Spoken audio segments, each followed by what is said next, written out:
I'm a storyteller, and I would like to tell you a few personal stories about what I like to call the danger of the single story.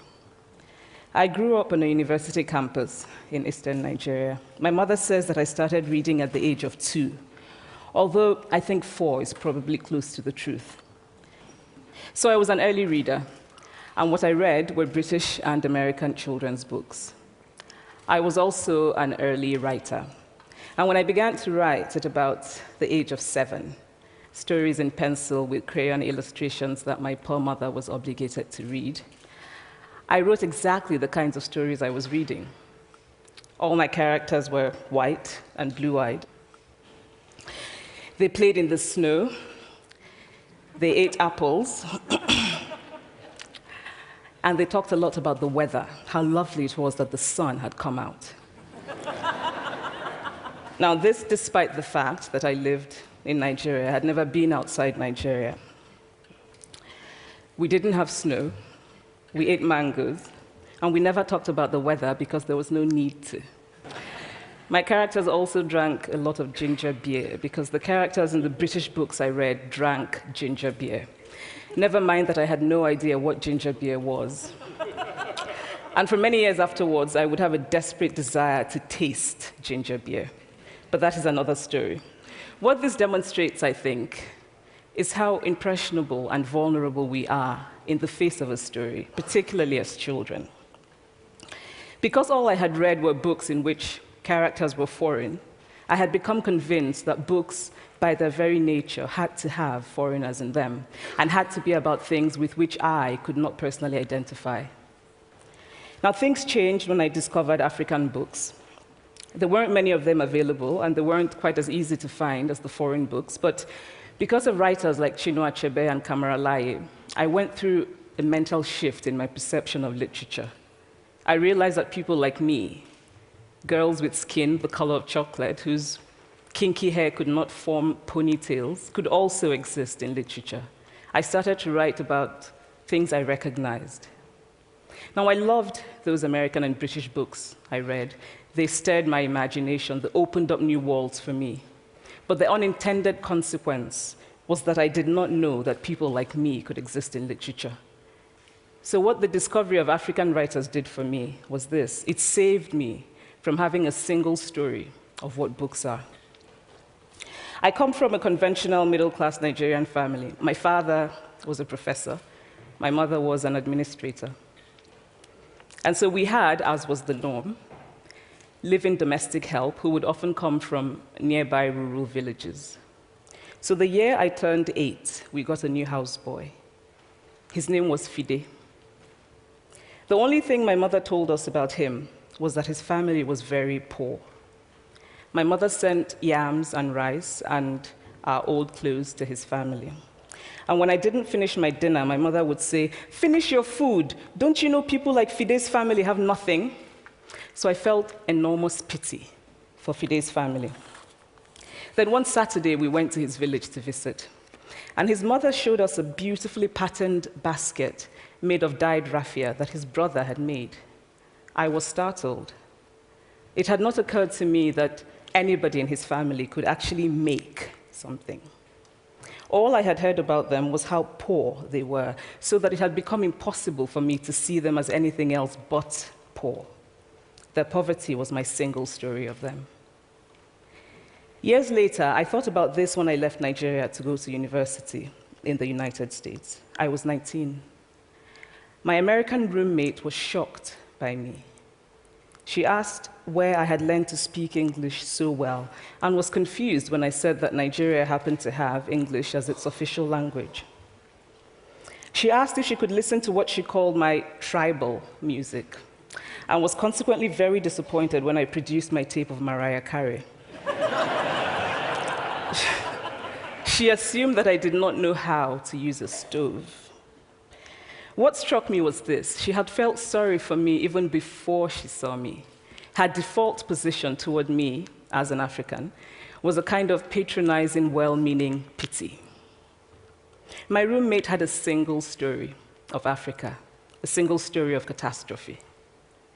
In this single story, there was no possibility of Africans being similar to her in any way, no possibility of feelings more complex than pity, no possibility of a connection as human equals. I must say that before I went to the US, I didn't consciously identify as African.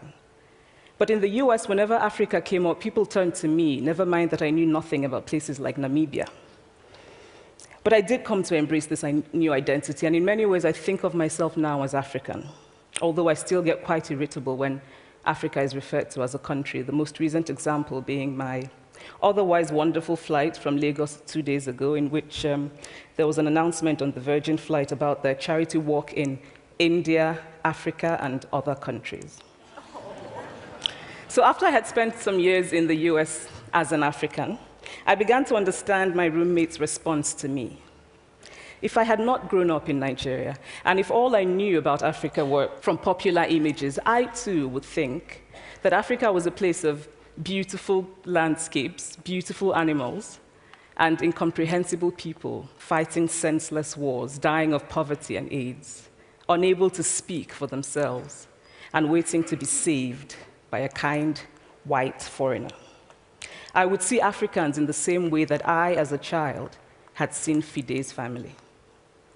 This single story of Africa ultimately comes, I think, from Western literature. Now, here's a quote from the writing of a London merchant called John Locke, who sailed to West Africa in 1561 and kept a fascinating account of his voyage. After referring to the black Africans as beasts who have no houses, he writes, "They are also people without heads, having their mouths and eyes in their breasts." Now, I've laughed every time I've read this, and one must admire the imagination of John Locke. But what is important about his writing is that it represents the beginning of a tradition of telling African stories in the West, a tradition of sub-Saharan Africa as a place of negatives, of difference, of darkness, of people who, in the words of the wonderful poet Rudyard Kipling, are half devil, half child. And so I began to realize that my American roommate must have, throughout her life, seen and heard different versions of this single story. As had a professor who once told me that my novel was not authentically African. Now, I was quite willing to contend that there were a number of things wrong with the novel, that it had failed in a number of places, but I had not quite imagined that it had failed at achieving something called African authenticity. In fact, I did not know what African authenticity was. The professor told me that my characters were too much like him, an educated and middle-class man. My characters drove cars. They were not starving. Therefore, they were not authentically African. But I must quickly add that I, too, am just as guilty on the question of the single story. A few years ago, I visited Mexico from the US. The political climate in the US at the time was tense, and there were debates going on about immigration. And, as often happens in America, immigration became synonymous with Mexicans. There were endless stories of Mexicans as people who were fleecing the healthcare system, sneaking across the border, being arrested at the border, that sort of thing. I remember walking around on my first day in Guadalajara, watching the people going to work, rolling up tortillas in the marketplace, smoking, laughing. I remember first feeling slight surprise, and then I was overwhelmed with shame. I realized that I had been so immersed in the media coverage of Mexicans that they had become one thing in my mind, the abject immigrant. I had bought into the single story of Mexicans, and I could not have been more ashamed of myself. So that is how to create a single story. Show a people as one thing, as only one thing, over and over again, and that is what they become. It is impossible to talk about the single story without talking about power. There is a word, an Igbo word, that I think about whenever I think about the power structures of the world, and it is nkali. It's a noun that loosely translates to be greater than another. Like our economic and political worlds, stories too are defined by the principle of nkali. How they are told, who tells them, when they are told, how many stories are told, are really dependent on power. Power is the ability not just to tell the story of another person, but to make it the definitive story of that person. The Palestinian poet Mourid Barghouti writes that if you want to dispossess a people, the simplest way to do it is to tell their story and to start with secondly. Start the story with the arrows of the Native Americans and not with the arrival of the British, and you have an entirely different story. Start the story with the failure of the African state and not with the colonial creation of the African state, and you have an entirely different story.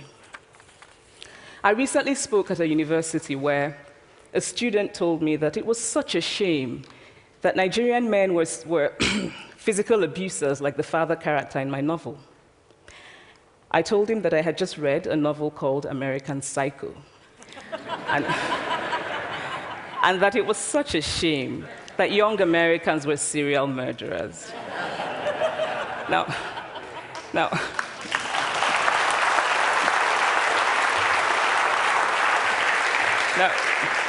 obviously, I said this in a fit of mild irritation, but it would never have occurred to me to think that just because I had read a novel in which a character was a serial killer, that he was somehow representative of all Americans. And now, this is not because I'm a better person than that student, but because of America's cultural and economic power, I had many stories of America. I had read Tylan, Updike, and Steinbeck, and Gateskill. I did not have a single story of America. When I learned some years ago that writers were expected to have had really unhappy childhoods to be successful, I began to think about how I could invent horrible things my parents had done to me. But the truth is that I had a very happy childhood, full of laughter and love, in a very close-knit family. But I also had grandfathers who died in refugee camps. My cousin, Polly, died because he could not get adequate health care. One of my closest friends, Ukuloma, died in a plane crash because our fire trucks did not have water. I grew up under repressive military governments that devalued education so that sometimes my parents were not paid their salaries. And so as a child, I saw jam disappear from the breakfast table. Then margarine disappeared. Then bread became too expensive. Then milk became rationed. And most of all, a kind of normalized political fear invaded our lives.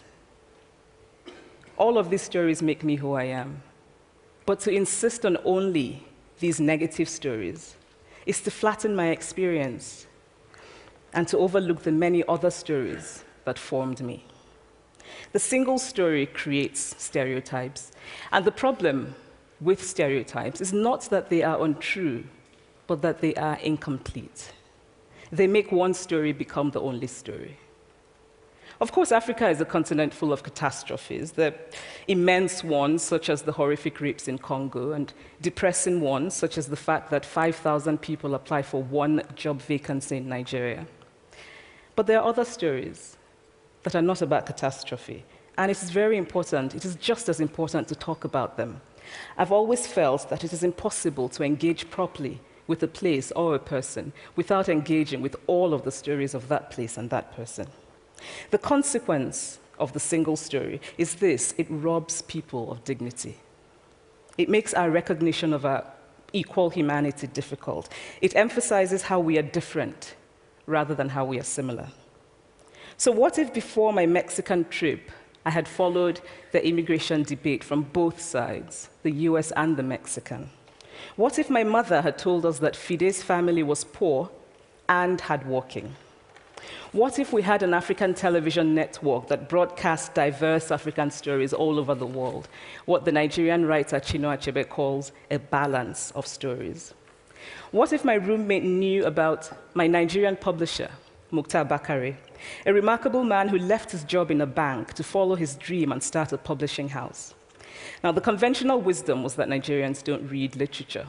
He disagreed. He felt that people who could read would read if you made literature affordable and available to them. Shortly after he published my first novel, I went to a TV station in Lagos to do an interview. And a woman who worked there as a messenger came up to me and said, "I really liked your novel. I didn't like the ending. Now you must write a sequel, and this is what will happen." And she went on to tell me what to write in the sequel. Now, I was not only charmed, I was very moved. Here was a woman, part of the ordinary masses of Nigerians who were not supposed to be readers. She had not only read the book, but she had taken ownership of it and felt justified in telling me what to write in the sequel. Now, what if my roommate knew about my friend, Fumi Yonda, a fearless woman who hosts a TV show in Lagos and is determined to tell the stories that we prefer to forget?